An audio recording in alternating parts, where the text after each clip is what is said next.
नमस्कार, मैं हूं निशा और आप इस वक्त मैं आपको तस्वीरें दिखा दूं। मैं लघु सचिवालय में मौजूद हूं। आप तस्वीरें जो मेरे साथ देख सकते हैं, भारी मात्रा में जो कर्मचारियों का जो प्रदर्शन है, अपनी मांगों को लेकर कर्मचारी जो प्रदर्शन कर रहे हैं, ये प्रदर्शन आपको बता दूं विशाल घेराबंदी है जो कि आज सिरसा के सभी कर्मचारी है, जिसमें गाँव के लोग भी शामिल हुए हैं इस कर्मचारी की, जिसमें रोडवेज के कर्मचारी है, हरियाणा बिजली विभाग के भी है, या फिर शिक्षा के हर डिपार्टमेंट के जो हर जगह के जो कर्मचारी है, जिनको कच्चे हैं, पक्के नहीं कर रहे, अपनी मांगों को लेकर इन्होंने धरना भी कर लिया, प्रदर्शन भी कर लिया, लेकिन इनकी मांग नहीं मानी जा रही, कोई सुनवाई नहीं कर रहे। तो आज ये सिरसा के बस स्टैंड से चले थे, वहां से रोडवेज के कर्मचारी भी शामिल हुए, सभी विभाग के कर्मचारी शामिल होते हुए सिरसा के लघु सचिवालय में पहुंचे। और मैं आपको तस्वीरें दिखाऊं जिस तरह से लघु सचिवालय आप देख सकते हैं। लघु सचिवालय के बाहर जो कर्मचारियों की भीड़ को देखकर है, प्रशासन की बात करूं, प्रशासन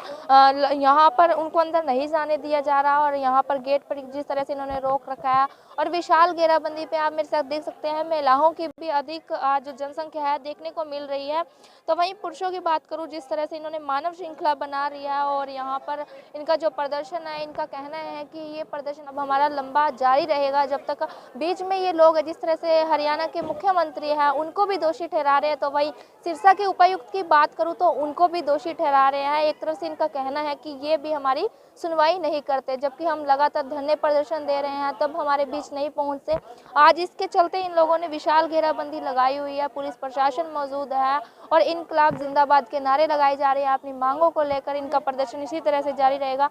तो वहीं आप हमारे साथ जुड़े रहिए, आपको तस्वीरें दिखा देंगे और यहाँ यह भी जानेंगे कि आज जो ये प्रदर्शन था इनका, आज का ये कदम है। मिड डे मील वर्कर पूरे जिले से आए हुए साथियों, जिला प्रधान साथी मदन लाल जी, पूरी लीडरशिप,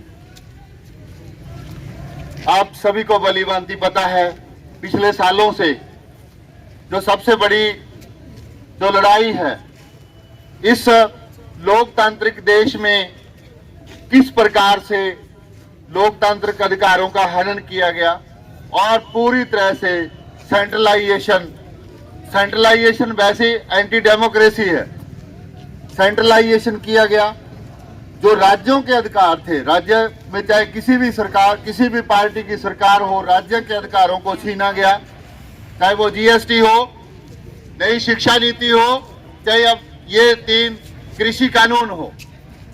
और दूसरी बात, जिस प्रकार से ऐसी इमेज बनाने की कोशिश की गई कि जो भी अपने हक की बात करता था उसको ये कह देते थे कि ये देशद्रोही है। ये घेराबंदी है, विशाल घेराबंदी है, जो डीसी दफ्तर है प्रॉपर चारों ओर से जो कर्मचारी है इन्होंने आज घेर लिया। तो वहीं हमें महिला दिखी है, जिस तरह से इनके पैर के आप मेरे साथ देख सकते हैं, पैर के हालांकि प्लास्टर है, लेकिन ये रोडवेज कर्मचारी है, सभी प्रकार के जो कर्मचारी है बस स्टैंड से चले थे, उनमें ये महिला है जो इनके पैर के लगे होने के कारण फिर भी यहाँ पर पहुंची है। तो इनसे जानते हैं किस तरह की परिस्थिति है। जी मैडम, आपके पैर के लगे, आप यहाँ तक ये छोड़ दो।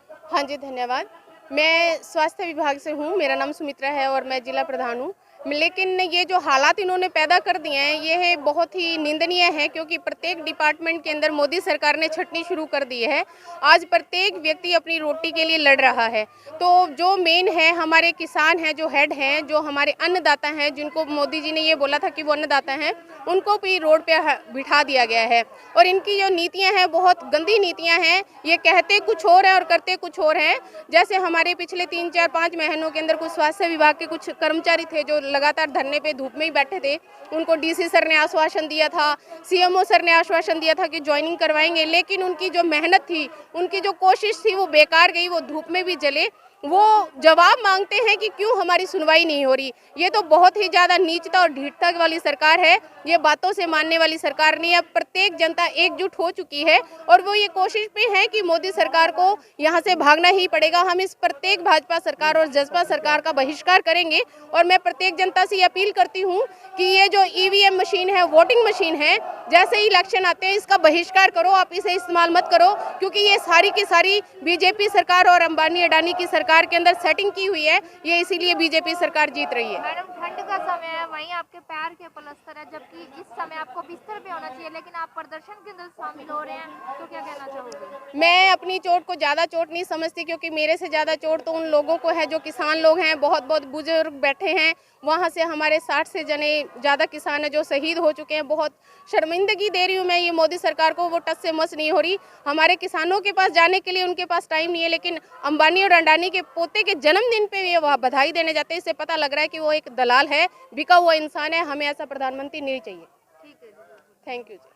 तो जिस तरह से हमने जाना, इनका कहना है कि ये चोट तो मामूली चोट है, चोट तो असली किसानों को लग गई है। जिस तरह से मोदी को अंबानी अडानी के जाने का समय है, लेकिन किसानों के बीच आने का समय नहीं है। इसी तरह आप जुड़े रहिए हमारे चैनल के साथ, लाइक और सब्सक्राइब करना ना भूलें। फेसबुक पेज पर देख रहे हैं तो फॉलो और लाइक ज़रूर कीजिएगा। धन्यवाद।